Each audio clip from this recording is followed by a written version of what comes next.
I'm Thomas Leverton here at the Review Zoo, and I'm here with Rick Light and Doug Schaer for the Marvel The Hyper Reality Experience. Can you tell us how long the narrative experience will be?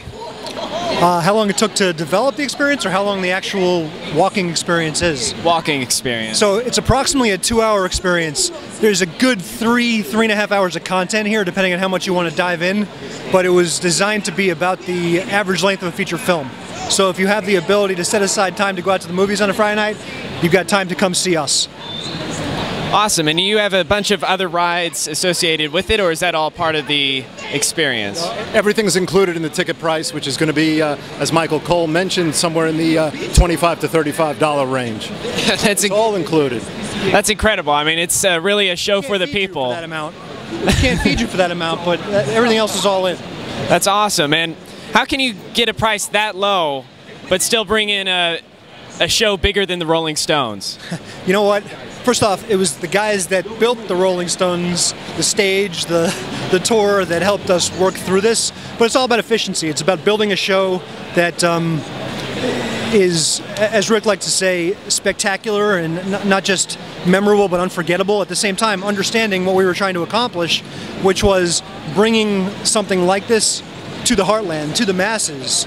If people can afford to get on a flight, then they can see something similar. Not quite the same, but in order to make the model special for us, we wanted to be able to keep the pricing down so a family of 4 could not break the bank to come check this out.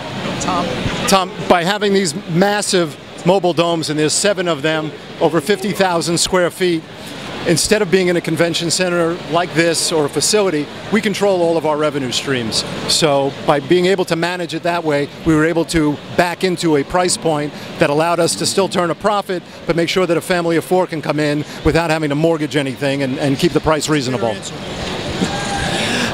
You said there's going to be a narrative story that's going to be told.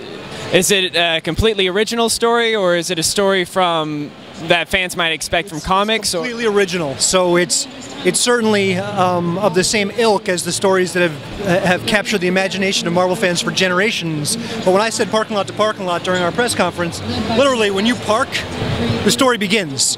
Right? If we do our job, it starts here at home, and then when you park, you're fully immersed in it. When you walk in, the story continues, and you're propelled through the narrative, through different strategies, different elements, different platforms throughout the entire experience. You never lose the immersion. Our biggest challenge is what happens when you go to the bathroom. The show stops then, or does it keep going? It keeps going. The question is, how do we keep you immersed while you're in that particular room? Well, Carnage is in there, right? I think even superheroes need to use the restroom once in a while. What kind of devices are going to be interacted? Will we be able to use our iPhones in the show, or our iPads, or? Well, there'll be some augmented reality options for smartphones, but the object of a show like this is to make sure there's something for everybody. Not everybody even has a smartphone. Just like not everybody is as engrossed in the backstory of the Marvel Universe as those people that are here tonight are. So everything has got to be for novices, for fanboys. There's a narrative that's accessible to everyone. At the same time, there's plenty of Easter eggs for guys like us to enjoy along the way. So that's the answer.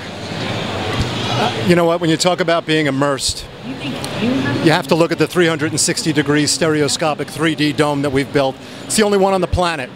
And when you watch a 3D movie, stuff comes at you off the screen. In our dome, it's coming at you from all sides. It's almost like the Oculus Rift experience, except it's 148 people at a time, all in the same Oculus Rift experience. However, they're not all facing the same way. You could be watching Wolverine up here, and I'm watching Captain America over there, and she's watching Black Widow behind me, because it's happening all around you. The walls of the dome literally disappear. It's a 5,000 square foot dome.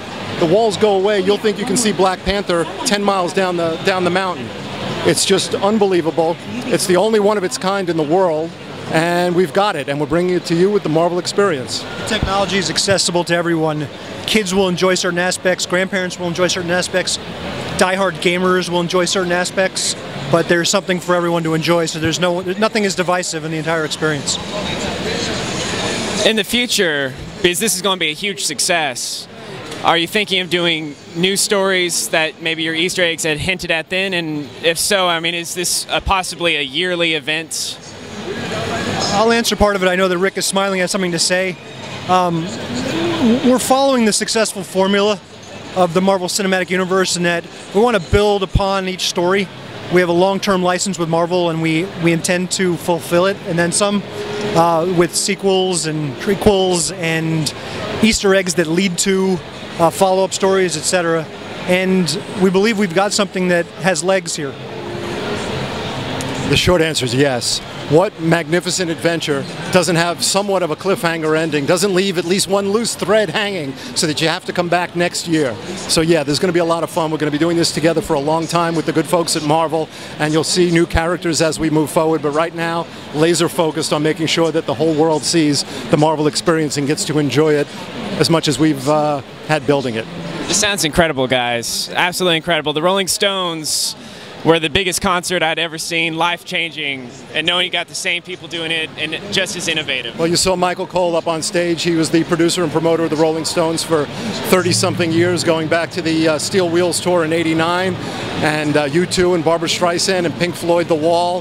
So he's built the biggest stages in the world. He's toured the biggest animals in the world, and now we've got this magnificent beast that opened his eyes, and he said, it's bigger than anything I've ever seen, I got to be a part of it.